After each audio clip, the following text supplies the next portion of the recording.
ஓம் நம சிவாய சிவாய நமக சிவே சிவே சிவே சிவோம் நமோ நாராயணாய நமக. இந்து விஸ்வாவசு வருஷம் உத்தராயணம் கிருஷ்ண தோமிதன மாதம் வளர் தேய்பிறை பஞ்சமி தேதி கூடிய திங்கட்கிழமை. இன்று அவிட்ட நட்சத்திரம். நேற்று இதை பற்றி கொடுத்துள்ளோம். பசுக்களுக்கு கோதுமை தவிடு, நல்ல புனிதமான தவிடை கொடுத்து அந்த தவிடில் ஒரு சிட்டிகை மிகுந்து எடுத்து உங்களது இல்லத்திலே மஞ்சள் துணி, மஞ்சள் காகிதத்திலே உங்களுடைய கையிருப்பு கல்லாப்பட்டி மற்றும் உங்களுடைய அரிசி பானைகளிலே இடுவதால் அவிட்ட நட்சத்திரம் கொடுக்கும் தவிட்டு பானையெல்லாம் தனம் என்று கூறும் வழக்கம் மெய்யாகி குபேர லட்சுமி கடாட்சம் ஏற்படுகின்ற நல்ல நாள்.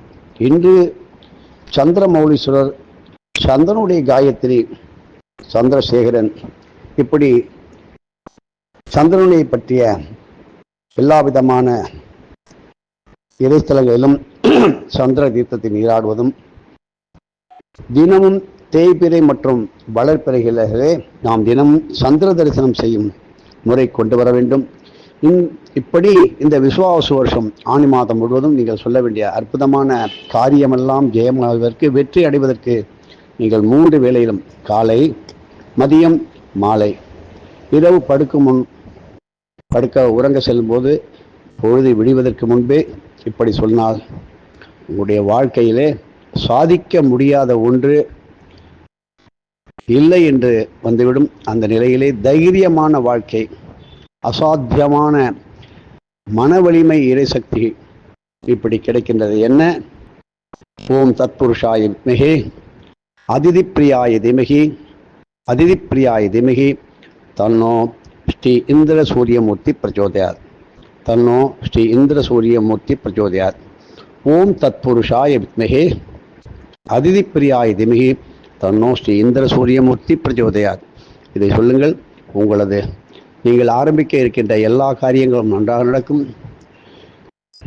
தினமும் முடிந்த அளவிற்கு ஒரு மனிதனுக்கு வயிறார உணவிடுவதும், எறும்புகளுக்கு உணவிடுவதும், காக்கை, அண்டங்காக்கை, குருவி, பட்சிகளை பராமரிப்பதும் போஷிப்பதும், பசுக்களுக்கு முடிந்த அளவுக்கு நிறைய வயிறார நல்ல சுத்தமான புல், வைக்கோல் மற்றும் தீவனங்களை கொடுப்பதும், பசுக்களை 3 முறையாவது வலம் வருவதும், அதிகமாக வரும்போது பலன்கள் ஜாஸ்தியாக இருக்கும், அதிகமாக இருக்கும்.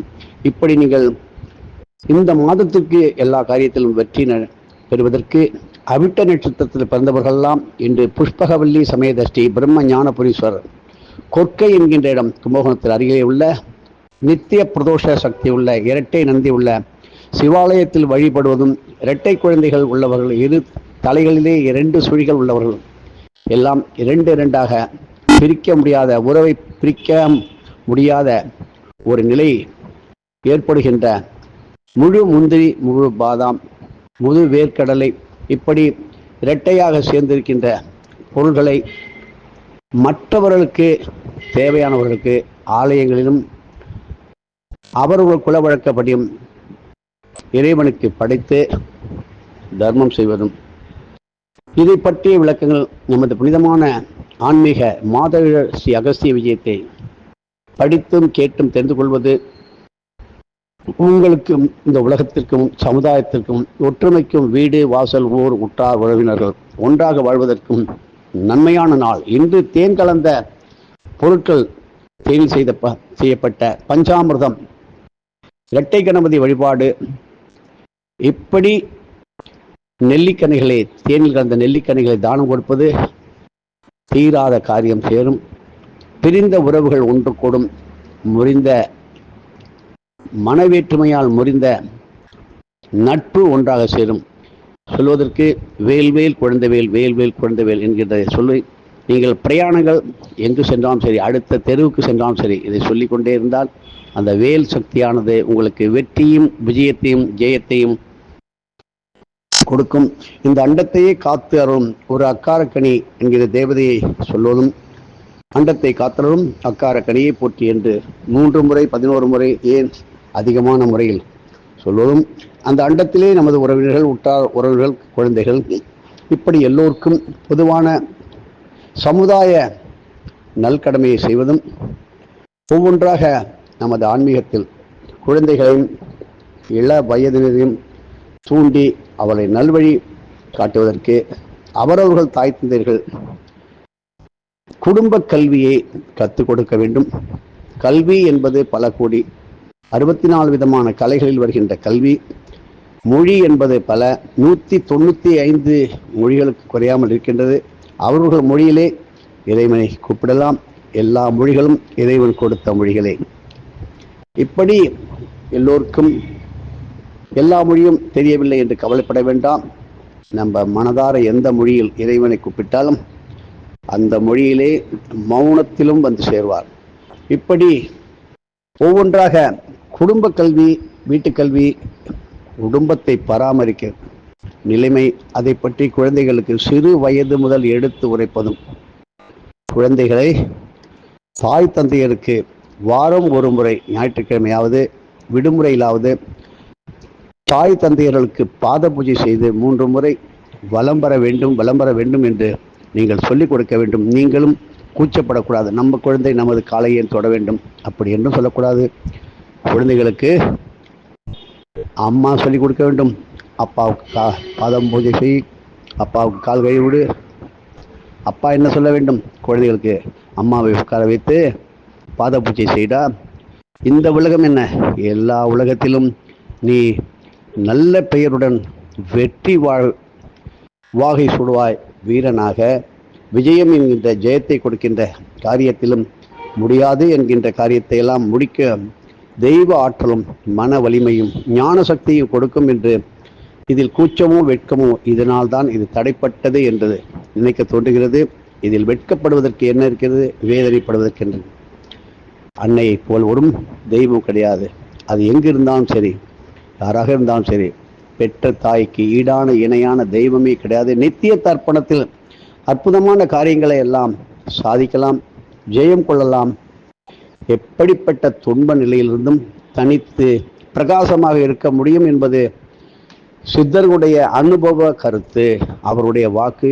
இதை அனுபவித்து வருகின்ற எத்தனையோ லட்சம் அடியார்கள், தெரியாதவர்கள், நித்திய இதில் பார்த்தீர்கள் என்றால் உயர்குலம் என்று சொல்கின்ற அவர்களை தவிர மற்ற குலத்தில் பிறந்தவர்கள் அருமையாக நித்திய தர்ப்பணம் செய்கின்றார்கள். உதாரணமாக நீங்கள் எடுத்துக்கொண்டால் மதுரையிலே பார்த்தால் சில பேர் இருக்கின்றார்கள், சிவனடியார்களாக இருக்கின்றார்கள்.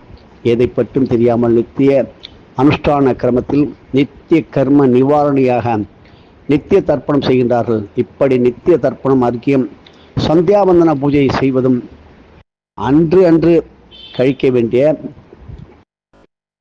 சஞ்சித பிராரப்த ஆகாமி 3 கர்மாக்களை கழித்து வாழ்க்கையிலே அமைதி சாந்தம் போதும் போதும் போதும். இப்போது நாம் ஒன்று தெரிந்து கொள்வோம், அனுபவ உண்மை. நீங்கள் யாராவது நிறைய தானம் செய்கின்றவர்கள், தர்மம் செய்கின்றவர்கள் இருப்பீர்கள். உங்களில் ஒருவர் வட மாநிலத்திற்கு செல்லுங்கள். இதில் யாரையும் மனதை புண்படுத்துவதற்காக அல்ல, அனுபவபூர்வமான உண்மை. நீங்கள் வட மாநிலத்திற்கு செல்லுங்கள், அங்கே கோவில்களுக்கு செல்லுங்கள், ஊர்களுக்கு செல்லுங்கள், எதையோ ஒன்றை தானமாக கொடுங்கள். மிக மிக ஏழையாக இருக்கின்றவர்கள் ஒரு ஆத்தாங்கரை, நதிக்கரை, சமுத்திரக்கரையில் போய் தானம் கொடுங்கள். அவர்கள் கண்டிப்பாக வாங்கி கொள்ள மாட்டார்கள், பயப்படுகின்றார்கள், பயப்படுவார்கள். ஏன்? அது என்னமோ ஏதோ அப்படின்று. ஏனென்றால் தானம் வாங்குவதற்கு முன்பாகவும் தானம் கொடுத்தவர்களும் சரி வாங்குபவர்களும் சரி அதற்கு உரித்தான காயத்ரி மகாமந்திரத்தை ஓத வேண்டும் என்கின்ற மறைமுக கருத்து ஒன்று இருக்கின்றது. ஆகையினால் எளிதிலே நாம் வடநாட்டிலே பல இடங்களிலே வெளிநாடுகளிலே தர்மம் செய்ய முடியாது. யாரும் வாங்கி செல்ல மாட்டார்கள். எந்த விதமான கஷ்ட நிலையில் இருந்தாலும் தானம் வாங்க மாட்டார்கள். அவர்களை கெஞ்சி கூத்தாடி சொல்லி அவர்களை கொண்டு வைப்பது மிக மிக கடினம். போதும் போதும் போதும் எதுக்காக கொடுக்குறீங்க? ஏழை தொழிலாளி, கூலி தொழிலாளி, ஆண்கள் பெண்கள் இவர்கள் எந்த நிலையில் இருந்தாலும் ஒரு பொருளையும் வாங்குவதில்லை. சில இடங்களிலே எது கொடுத்தாலும் இன்னும் கொடு இன்னும் கொடு என்று வாங்கி வைத்துக் கொண்டு இருக்கின்றார்கள். இதான் இங்கே தர்ம சக்தி இல்லை, தர்ம சக்தி இல்லை, போதும் என்கின்ற மனமானது இல்லை, வேண்டும் வேண்டும் என்கின்ற நிலை இருப்பது மாற வேண்டும். போதும் என்கின்ற புனிதமான குணம் நம்ம வடபாரத்திலே அதிகமாக இருந்து காணப்படுகின்றது. இப்படி நாமும் ஒவ்வொரு இடங்களிலும் இதை செய்ய வேண்டும். தசரத சக்கரவர்த்தி தான் 60,000 வருடம் இந்த பூலோகத்தை ஆண்டார். தானம் தர்மம் செய்ய முயற்சி செய்தும் தங்கம் வைரம் இப்படி பல பூஷணங்கள் தானியங்கள் வேளாண் கொடுக்கும் போதும் யாரும் வேண்டாம் என்று சொல்லிவிட்டார்கள். ஏன்? மரியாதை குறைவாக அல்ல, எல்லா வீட்டிலும் எல்லா இடங்களிலும் எல்லாம் நிறைந்திருந்தது. அதனால் தர்மம் செய்வதற்கு கொடுத்தாலும் வாங்க ஆள் இல்லை. இப்படி நாம் தர்மம் நிறைவாக செய்து இருக்கின்றோம், போரும் என்கின்ற நிலை என்றைக்கு வரும் என்று கேட்டால், நிறைய அன்னதானத்தை ரெடி பண்ணி வைத்துக்கொண்டு கூப்பிடும்பொழுது ஒருத்தர் கூட அங்கே வாங்குவதற்கு ஆள் வராமல் இருந்தால் செய்த தர்மமானது பரிபூரணமாக ஆகி உள்ளது என்று குருவானவர் சொல்வார். நாமே முடிவெடுக்கக்கூடாது. எந்த இடத்தில் எப்பொழுது எப்படியெல்லாம் தர்மம் செய்ய வேண்டும், என்னென்ன தானங்கள் செய்ய வேண்டும். 32 விதமான அறங்கள் தர்மசாஸ்திரம் என்று சொல்வார்கள். 32 விதமான தர்ம நெறிமுறைகளை கற்றுக்கொள்ள வேண்டும். ஒவ்வொரு மனிதனுடைய வாயிலும் உடலிலும் 32 பற்கள் இருக்கின்றது. அதை குறிக்கின்றதால் 32 விதமான அறங்களை குறிக்கின்ற அறம் தாங்கி கண்டர மாணிக்கம் ஆலயத்திற்கு அடிக்கடி சென்று வருவதும் அதை பற்றி தெரிந்து கொள்வதும் பலருக்கு எடுத்து சொல்வதும் பல பேர் சேர்ந்து சத்தங்கமாக கூட்டாக செய்கின்ற எந்த நல்ல காரியங்களும் வெற்றி பெறும். நான் சொல்வது நல்ல காரியங்களுக்கு. இப்படி நாளைக்கு செவ்வாய்க்கிழமை சஷ்டி, மேலும் எதிர்காலத்தில் வருகின்ற செவ்வாய் ஆயில்யம், சஷ்டி ஆயில்யம், இப்படி மருத்துவ சக்திகள் நிறைந்த திருநாளாக வருகின்றது.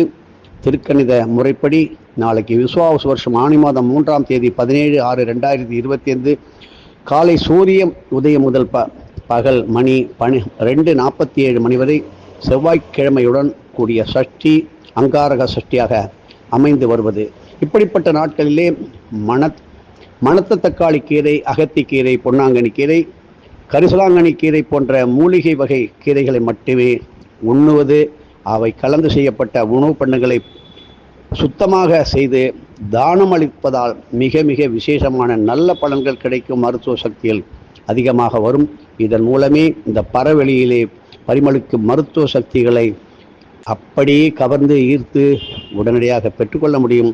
விவரங்களுக்கு நமது ஆன்மீக மாத இதழான அகஸ்திய விஜயத்தை வாங்கி படித்து பயன்பெற வேண்டும் என்று கேட்டுக்கொள்கிறேன். செவ்வாய்க்கிழமை சஷ்டி சேரும் இது போன்ற நாட்களிலே சுரைக்காயோர் தஞ்சாவூர் பாபநாசம் அருகிலே, அதாவது திருக்கர்காவூர் அருகிலே உள்ள சுரைக்காயூர் புஜபதீஸ்வரர், பஞ்ச வைத்தியநாத சக்தி ஸ்தலங்கள், மருங்கப்பள்ளம், திருத்துறைப்பூண்டி, நெல்லுவாய்ப்புறம் போன்ற மருத்துவ சக்தி ஸ்தலங்களிலும் இடங்களிலும் ஆற்றும் செய்கின்ற வழிபாடுகள் ஆரோக்கிய நலவள சக்திகளை உடனடியாக கொடுக்கும். மருத்துவ சக்தி கொடுக்கின்ற மரங்களான விருட்சங்களை அறிந்து அதன் அருகிலே நின்று கொண்டு உட்கார்ந்து கொண்டு பாதுகாப்பாக இந்திராட்சி சிவகவச்சம், ஓஷதீய சுப்தம், திருமங்கை ஆழ்வாரின் திருவழுக்குற்று இருக்கை, ஸ்ரீ தன்வந்திரி ஸ்லோகங்கள் படிப்பதும் நல்ல நோய் நிவர்த்தி கொடுக்கின்றது. மருத்துவர்களும் இதை செய்வதும் கருட தண்டகம் வாசிப்பதும் கைராசி மருத்துவர்களாகவும் செய்கின்ற வைத்தியத்திற்கு நிவாரணம் பெறுபவர்கள் உடனடியாக பெறுவார்கள். கொடுப்பவர்களுக்கும் கைராசி என்ற பெயர் கிடைக்கும். இப்படிப்பட்ட வைத்திய தினங்களை நல்ல விதமாக பயன்படுத்திக் கொள்ள முயற்சி செய்ய வேண்டும். இப்படி பலருக்கும் இதை எடுத்து சொல்வதும் பெரும் புண்ணியம். ஆனால் எதையும் ஒரு குரு நம்பிக்கொண்டு செய்யுங்கள், முழுமையான பலன் கிடைக்கும். முக்கியமாக நீங்கள் செய்கின்ற தர்மங்கள், தானங்கள், பூஜா பலன்களை உங்களது குருவிற்கு அர்ப்பணமிடுங்கள். விளக்கங்கள் அருமையாக இந்த எண்ணில் தொடர்பு கொள்ளுங்கள். 94 88 76 56 04 94 88 76 56 04. இப்படி ஆனி மாதம் 3ஆம் தேதி மருத்துவ சக்தி அதிகரித்து விருத்தி செய்யும் நல்ல நாள் செவ்வாய்க்கிழமை.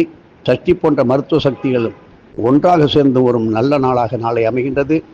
இப்படி 17/6/2020 சூரிய உதயம் முதல் மதியானம் 2:47 வரை சஷ்டி திதியுடன் கூடுகின்ற நல்ல நாளாக செவ்வாய்க்கிழமை அமைகின்றது. இப்படிப்பட்ட நாட்களிலே மருத்துவ சக்தி ஸ்தலங்களிலே வழிபடுவது நல்ல பலன்களை தரும். வியாதிகள் தீரும், நோய் தீரும்.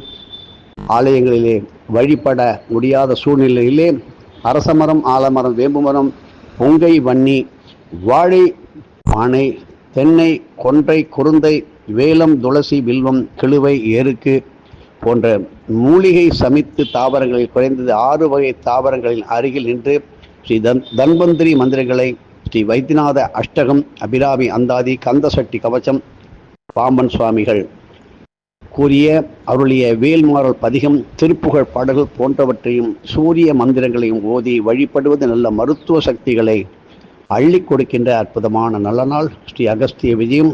புனிதமான நமது ஆன்மீக மாதழிலே விளக்கங்களை தெரிந்து கொள்ளலாம். பசு எருமைகளுக்கு அகத்திக்கீரை நாளை கொடுப்பதும், ஏழைகளுக்கு கீரை வகைகள், பருப்பு, மிளகாய், தேங்காய் போன்ற மளிகை காய்கறி உணவுகள், திரவியங்களை தானம் வாங்கி தானம் கொடுப்பதும், அதை வாங்கி புனிதமாக கொடுத்து அளிப்பதும், தானும் அரிசி சோறு இல்லாமல் மோர் மற்றும் கீரை உணவுகளை மட்டும் நாளை உண்டு விரதம் இருந்தால் தீராத நோய் என்பது தீர்ந்துவிடும். அதாவது ஜெனட்டிக், அதாவது நமது குடும்ப வழிமுறைகளாக நோய் தொற்றி கொண்டிருக்கிறது. சொத்துக்கள் இருந்தாலும் இல்லை என்றாலும் வழிமுறையாக தலைமுறை நோயானது தாக்கி கொண்டிருக்கின்ற எத்தனையோ பேர்களுக்கு நாளைக்கு நல்ல சக்தி கொடுக்கின்ற, உடல் மற்றும் மனத்தையும் சுத்திகரித்து சுத்தமான மனம், எண்ணங்கள் தெளிந்திருக்கின்ற நல்ல நாள். இப்படி மருத்துவ சக்தி விருத்தி வரும் நாட்களிலே ஒவ்வொரு குடும்பத்திலும் ஒரு ஏழைக்காவது டானிக் மருந்துகள், லேகியம், தைலம், மருந்து சக்திகள் நிறைந்த பல்பொடி, பற்பசை போன்றவற்றை நாளைக்கு தானம் அளிப்பதும், இப்படி மருத்துவராக இருப்பவர்கள் ஆயுர்வேதம், அலோபதி, ஹோமியோபதி, இப்படி பழமையான மருத்துவ முறையை கையாளுபவர்களுக்கெல்லாம் அவருடைய தொழிலானது பேரும் புகழுடன் கைராசி என்கின்ற பெயரை வாங்கி கொடுப்பது நாளைக்கு செய்கின்ற தானங்கள் பரிய. இப்படி நீங்கள் செய்யும்போது அளப்பரிய புண்ணிய சக்திகளை உடனடியாக பெறுவீர்கள். இப்படிப்பட்ட வைத்திய சக்தி நாட்களை ஒவ்வொரு நாளையும் பார்த்து வாழ்விலே அதை நல்ல விதமாக பயன்படுத்தி கொள்ள முயற்சி செய்ய வேண்டும். இதை பலருக்கும் நீங்கள் எடுத்து சொல்லுங்கள். ஆனால் எதையும் ஒரு நம்பிக்கையுடன் செய்தால் ஐயா நல்ல பலன்களை பெற முடியும். முக்கிய குறிப்பு என்ன? பூஜா பலன்களை, தர்மங்களை அவரவர் சத்குருவிற்கு அப்படியே காயேன வாச்சா மனசா இந்திரிவா முக்தியா ஆத்மனாவா பிரகதே சுபாவாது கரோமி எத்தியத் சகலம் பரஸ்மை ஸ்ரீமன் நாராயணாய இது சமர்ப்பயாமி. எதுவும் என்னுடையதல்ல, அனைத்தும் உன்னுடைய அருளாளா அருணாச்சலா என்று விட முடியும். ஓம் ஓம் ஓம்.